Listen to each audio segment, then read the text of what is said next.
రెండోసారి వచ్చి మళ్ళీ పార్టీలోకి వెళ్ళారా? మళ్ళీ ఎక్కడికి వెళ్ళారు? ఇది ఇక లాస్ట్ ఇక మళ్ళీ ఇవన్నీ ఫస్ట్ నుంచి నయ్యి అట్లా ఉన్నాయి అన్నట్టుగా నాకు బాగా పోలీసులు బాగా ఇచ్చేసి మరి ఇప్పుడు చివరిగా అరెస్ట్ అయ్యారు మీరు? చివరికి ఇక్కడిని ఇక పాము గారు జైలుకి వెళ్ళారా? జైలుకి వెళ్ళలే ఇక చెప్పాను ఇవన్నీ మీరే కారణం అని చెప్పాను నేను పోలీసు వాళ్ళని.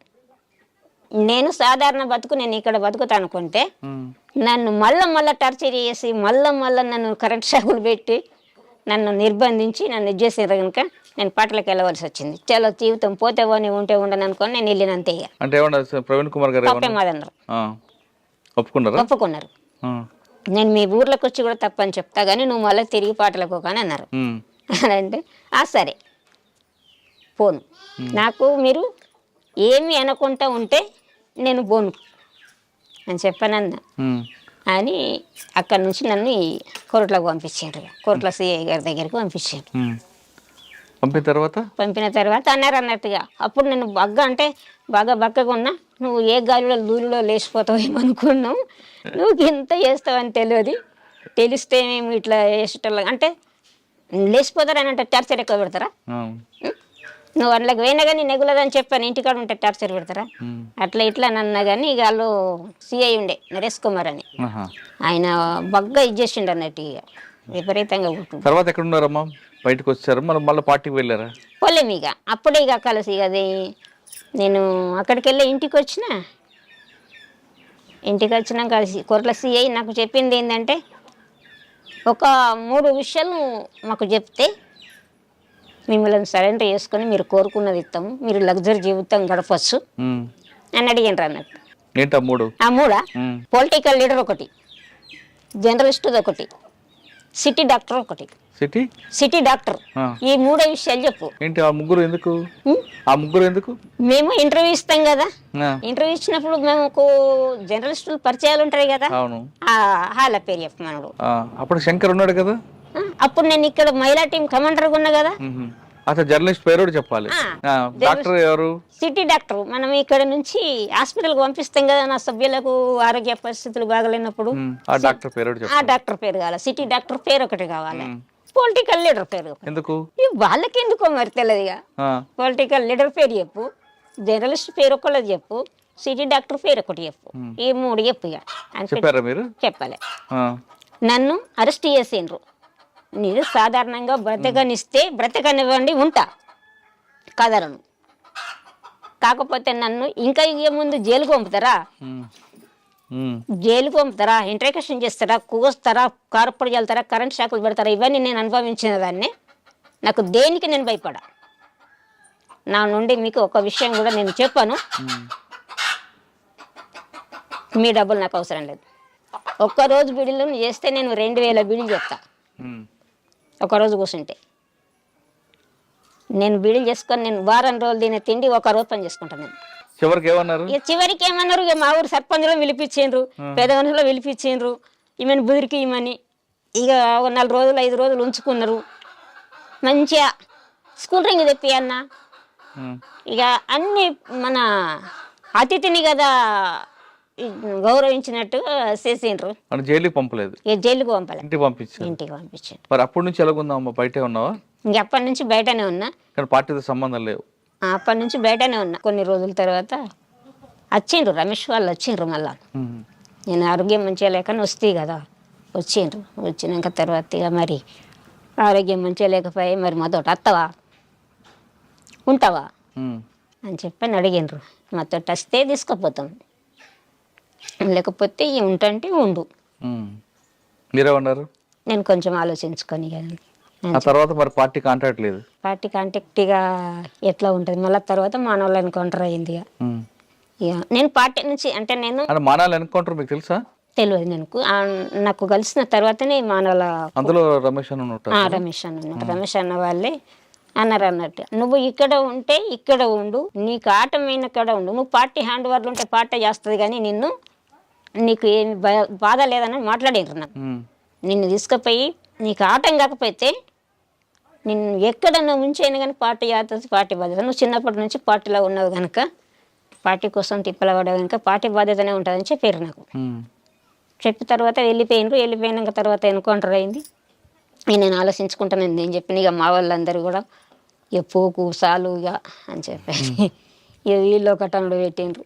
ఇంకా అప్పటి నుంచి బయటే ఉన్నారు. ఇక బయటనే ఉన్నాం, ఇంకా బయటనే ఉన్నాం. మళ్ళీ తర్వాత ఇక మరి ఎవరి దగ్గర ఉండడు ఎందుకని చిన్నగా ఒకటి ఇల్లు కట్టుకున్న, చిన్నగా ఒక 5-6 గజాల ఇల్లు కట్టుకున్నా, అప్పు చేసుకున్నా. భోజనం అది ఎలా చేస్తుంది? పని చేస్తా కదా, పని చేస్తా.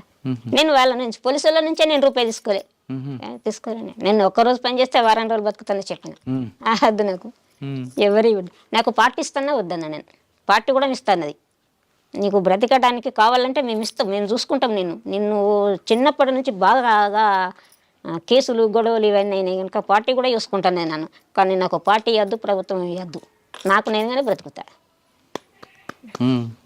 ఎవరి సహకారం. అప్పటి నుంచి ఇలాగే ఉన్నావు ఈ రోజు వరకు కూడా? అవును. పని చేసుకోవడం బ్రతకడం. నేను చిన్నగా ఇల్లు కట్టుకున్నాను. మరి పెళ్ళి ఏదైందమ్మా? మరి ఎవరు మీకు సాకుతున్నారు? మీకు సాకేది ఎవరు? సాకేది ఎవరేముంటది? నేను పని చేసుకుంటున్నా, బతుకుతున్నా. బంధువులు ఎవరు లేరా? ఉన్నారు అన్న వాళ్ళు ఉన్నారు, అక్క వాళ్ళు ఉన్నారు. మంచి చెడ్డ అయితే వాళ్ళు చూస్తుంటారు. మంచి చెడ్డ వాళ్ళు ఇప్పుడు నన్ను చూసుకుంటారు.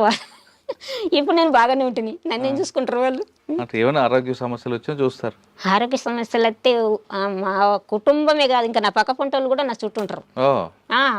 మా ఊర్లో అందరూ బాగుంటారు, మంచిగా ఉంటారు. నాకు చివరిగా ఇందాక అన్నారు మీరు, నాకు అడవిలోనే చనిపోవాలి ఉంది. అవును.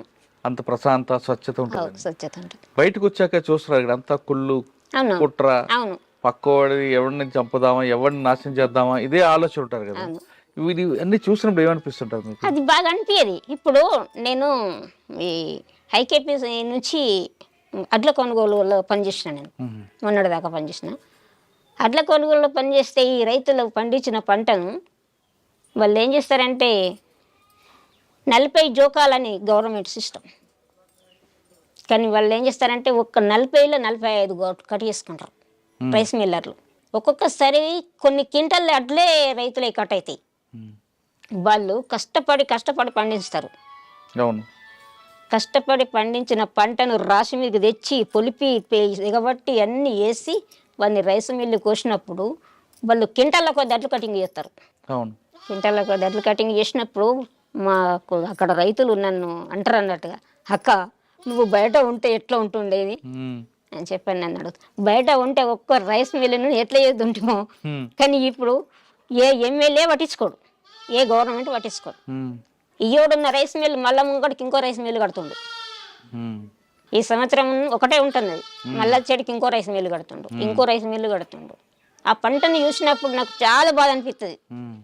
వాళ్ళు ఏగిలేషన్ నుంచి రాత్రి దాకా పనులు చేసి ఒక మిల్లులో ఒక మనిషి జాబ్ చేస్తే టైంకు రాకపోతే ఆ మనిషికి ఆ రోజు ఉత్తది కాడనే ఉంటుంది. రైతుది అట్లా కాదు. ఈ రోజు పనికోయే మనిషి ఒక అరగంట లేటు పోయినా కానీ మనకు రోజు వచ్చే మనిషి అనే అర్ధగంట లేట్ అయితే రా అంటారు. ఆ మనిషికి కూర అరుచుకుంటారు, కారం అరుచుకుంటారు. మధ్యాహ్నము కూర పోసుకుంటారు, అన్నం వేసుకో అంటారు.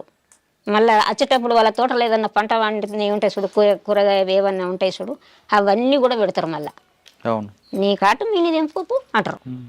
అంత మంచిగా వాళ్ళను అంటే పనికి వచ్చిన వాళ్ళ ప్రేమ అట్లా ఉంటుంది. ఆ మిర్చి పండిస్తారు, మిర్చికి తీర సమయానికి రేటు ఉంటుంది. ఈ పసుపు పండిస్తారు, పసుపు 6 నెలల పంట, దానికి ఎన్నో కలుపులు తీయాలి. ఆ పసుపుకు పంటకు రేటు ఉండదు. అప్పుడు రైతులు కానీ వాళ్ళు అసలు లక్ష్మక్క నువ్వు ఎందుకు వచ్చినావు, నువ్వు అబ్బా నువ్వు బయట ఉంటే ఇప్పుడు పిల్లగాళ్ళు అంటారు. మా సొంటలం కూడా మత్తుంటే మేము ఇప్పుడు గిన ఉంటే అని అంటారు. అన్నప్పుడు ఏం చెప్తాం, అట్లా అనిపిస్తుంది. సరే అమ్మా, ఇప్పుడు ఆఖరిగా చెప్పు ఒక ప్రశ్నకి. మీరు వెళ్ళారు, చిన్నప్పుడే పార్టీకి వెళ్ళారు, ప్రజల కోసం పనిచేశారు, అంటే ఒక కమిట్మెంట్గా పనిచేశారు, ఒక నిజాయితీగా నిబద్ధతగా పనిచేశారు. ఆఖరికి పార్టీలోనే చనిపోవాలని కూడా మీరు అంత గట్టి నిర్ణయం తీసుకున్నారు, పెళ్లి కూడా చేసుకున్నారు. కానీ ఇప్పుడు వస్తున్న జనరేషన్ పిల్లలు పుట్టగానే టీవీ ఫోన్లకి, తర్వాత పెరిగి పెద్ద అవగానే చెడు అలవాట్లకి బానిస అవుతుంటారు. అటువంటి వాళ్ళకి మీరేం చెప్తారు, ఆ విధంగా అవుతున్న వాళ్ళకి? ఇట్లాంటి వాళ్ళకంటే ఇప్పుడు ఉన్నదానికంటే ఈ ఫోన్లు మంచి చేస్తలేదు, పిల్లల్ని ఖరాబ్ చేస్తున్నాయి. అంత ఆడపిల్లలు కూడా ఖరాబ్ అయిపోతున్నారు, మగ పిల్లలు కూడా ఖరాబ్ అయిపోతున్నారు. మగ అంత వ్యవస్థనే ఖరాబ్ అయిపోతుంది. పార్టీలు ఉన్నప్పుడు చాలా స్వచ్ఛమైన గాలి, స్వచ్ఛమైన ప్రేమ చూశాను. అక్కడే పార్టీలను అమరులై ఉంటే ఎంత బాగుండేది అంటున్నారు పద్మక్క అలియాస్ రజతక్క. ఆవిడ చెప్తున్నట్లుగా నా పేరు హరిణక్క సార్. అరుణక్క. ఇప్పుడు యువత అంతా కూడా ఒక కమిట్మెంట్ లేదు, ఏమీ లేకుండా చిన్నప్పటి నుంచి ఫోన్లకు అలవాటు పడడం, ఆడపిల్ల మగపిల్ల అని తేడా లేకుండా చెడు వ్యసనాలకు దారి కావడం అనేది చూస్తుంటే బాధ అనిపిస్తుంది. ఈ వ్యవస్థ ఎటు వెళ్తుందా అనేది ఆవిడ ఆవేదన వ్యక్తం చేస్తున్నారు. ఇప్పటికైనా పార్టీలోకి రావడం కాదు కానీ మీ కాళ్ళ మీద మీరు నిలబడండి, చెడు వ్యసనాలకు దూరంగా ఉండండి, మీకు జన్మనిచ్చిన తల్లిదండ్రులకి ముందుకు సేవ చేయండి అంటూ అరుణక్క చెప్తున్నారు. ఇది అరుణక్కతో ఎక్స్క్లూజివ్ ఇంటర్వ్యూ. వచ్చేవారం మరొక ఇష్టం మళ్ళీ కలుద్దాం. అంతవరకు నమస్తే. థ్యాంక్ యూ అక్క, థ్యాంక్ యూ వెరీ మచ్. ఆ కమిట్మెంట్ అనేది నీకు సెల్యూట్.